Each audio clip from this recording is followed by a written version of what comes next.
Hey, it's Jordan. I'm delighted to be joined by Bobby Eaton Jr., who is a longtime born and bred Tulsa, Oklahoma native.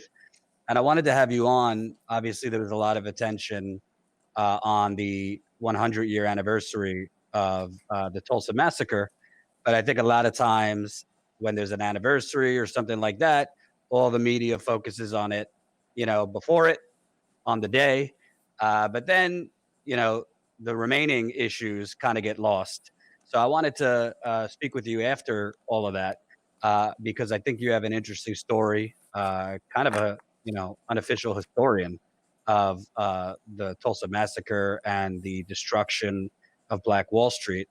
So I wanted to ask you, in the aftermath of the 100-year anniversary, uh, obviously, Black Wall Street has never fully been rebuilt. The black businesses that were destroyed, the owners, families that have never been made whole. Uh, do you see any signs from Washington that they will be trying to make uh, those families whole again?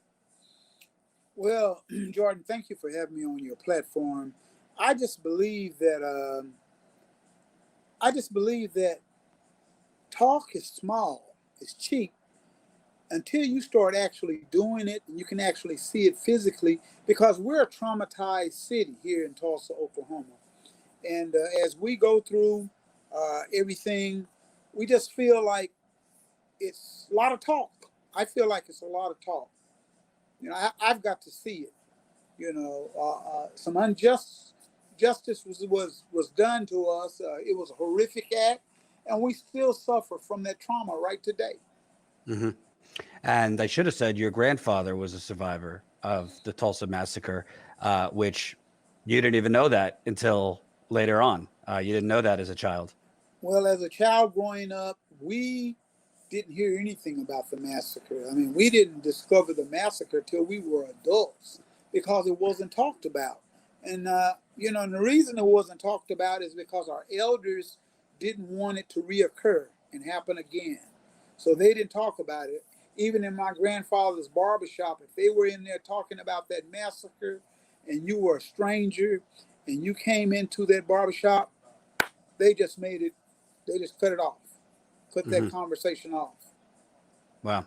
And, what's really telling to me during the general election, there was some, black celebrities, black leaders like P. Diddy and some others who made some comments that Joe Biden is going to have to actually deliver something for us tangible and not just, we're not going to just automatically provide our vote. Obviously, Joe Biden was elected based on uh, a significant increase in turnout among Black voters, particularly in Georgia, Michigan, Wisconsin.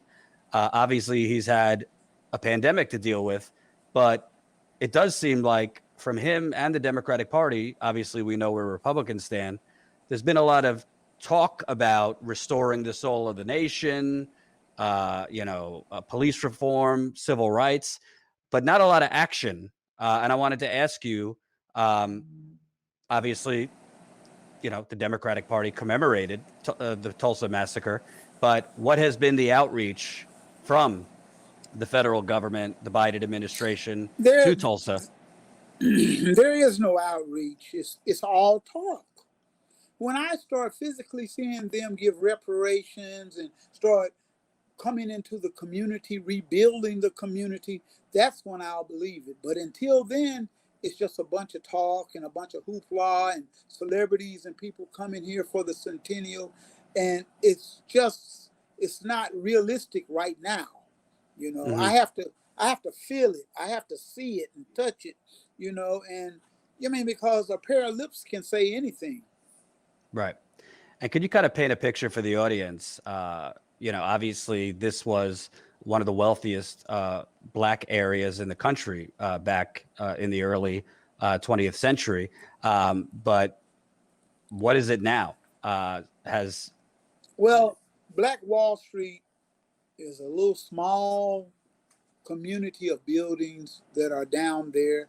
the majority of the economic wealth for Black Wall Street was destroyed and turned down. They went back down there and rebuilt Black Wall Street. You know, the best that they could do during a time when, you know, blacks just didn't give up. And it extended itself all the way from Greenwood and Archer all the way down to Pine Street. Now, if you come here, you'll see a freeway that's been put through Black Wall Street, you know, with a bunch of traffic. And then you'll see OSU Tulsa, which bought up a whole lot of the property down there. And they put up a big old school. And so gentrification came in and it just moved a lot of people out, you know. So that's where a lot of the trauma and the mental health still stands for us as we fight here in Tulsa. Mm-hmm. And, you know, how do you deal with that? Because it seems to me, you know, similar to indigenous Native Americans, you know, descendants of black slaves. There's always talk about, you know, more government investment in Black-owned businesses and programs for that, public-private partnerships, but never really talk about the R word. There's, you know, I think Biden talked about, let's have a committee to study it. Other candidates said that, but you can't begin to make this whole until there are reparations. Well, you can't, Jordan. You can't do it.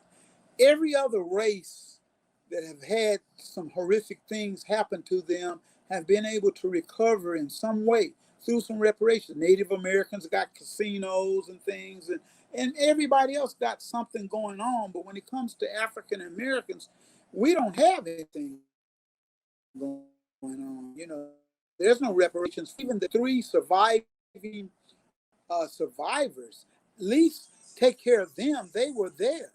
You know, right. Those ladies and those people were there. So at least take care of them. They're the survivors. You know, but they haven't gotten a dime.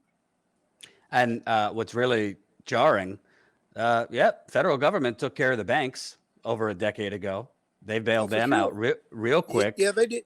They always bailing out everybody except for African Americans who put in the work. Because you got to understand something. African Americans built this country. We built the White House. We built the Capitol. We built all of these things on the backs of slaves who gave their free work and their free labor to this country. But we're not the recipients of anything. Mm-hmm. You know, it's kind of like the government struggles to acknowledge and give us the credit and that is just due here in this country. And right. So therefore you can't expect to say home of the free and, you know, and all of this, you know, home of the brave and all of this stuff like that, and sing these songs, America the Beautiful, when America's not great. America hasn't treated black folks, you know, at all. They haven't treated them right at all, you know. And then I wanted to ask you, there's the issue of, I mean, I call it police terrorism. Not brutality, it's police terrorism. Frankly, you know, we're continuing to see more black men executed. God knows how many we don't know about. And at the moment, it seems like more virtue signaling from the White House. You're talking about police murdering African Americans. You know what? That's been going on for years, Jordan. Even back in the 70s, police have been shooting and arresting people for minimal crimes in the African American community. But the difference is today, they're catching it on camera. So now you can see. And now police officers in some places are required to wear cameras. So you can see all of this behavior, but an abundance of it is taking place. I can remember right here in Tulsa, Oklahoma, Terrence Crutcher had his hands up in the air and the police officer shot him and killed him. You know, and I'm like, wow, they had helicopters above him, flying over him, calling him a big bad dude and things of that nature like that. Man, we watched George Floyd just die in front of our eyes, you know, just get murdered.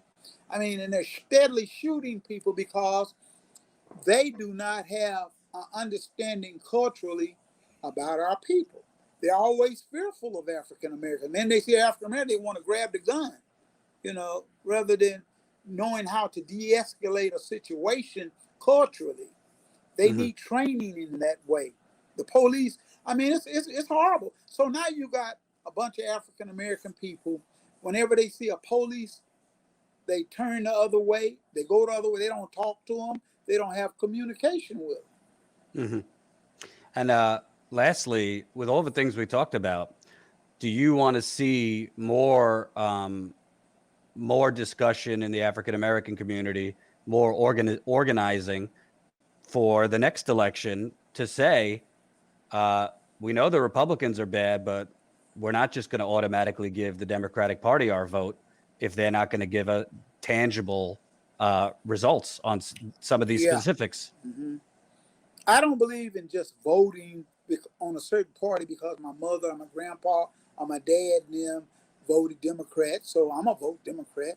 I vote on the issues, and we must study the issues at hand, because until policy is changed, policy has to be changed. And the first policies that have to be changed are the local level of policy. The presidential stuff, Biden and all that's fine, but you got to get with your local elected officials, those state representatives, those senators, those city council members who locally impact your community. And once that happens, then you can have a vote to change policy. You got to change policy, man, because you got to understand something, Jordan. The Constitution of the United States of America was written with laws without Black people even in mind. Right. They weren't even considered anything. So you got to change some policies, man, and get people involved and educate people. So once you do that, then people can know. Because in some cities, people don't even, in African American community, they don't know what a city council person does, or senator or representative. They know those people who are running for those offices by name and by name only. So Right. that's something we have to educate so we can get some consciousness going in our communities. Absolutely. Where could people listen to your radio show, Bobby? Okay, my radio show is easy to find, you guys. KBOB899.com. Again, that's KBOB899.com. And we're on all kinds of social media, Facebook, Instagram. We're on YouTube. So you guys can access us right there. Thanks so much, Bobby. Let's keep in touch. I really enjoyed this. Thank you, Jordan.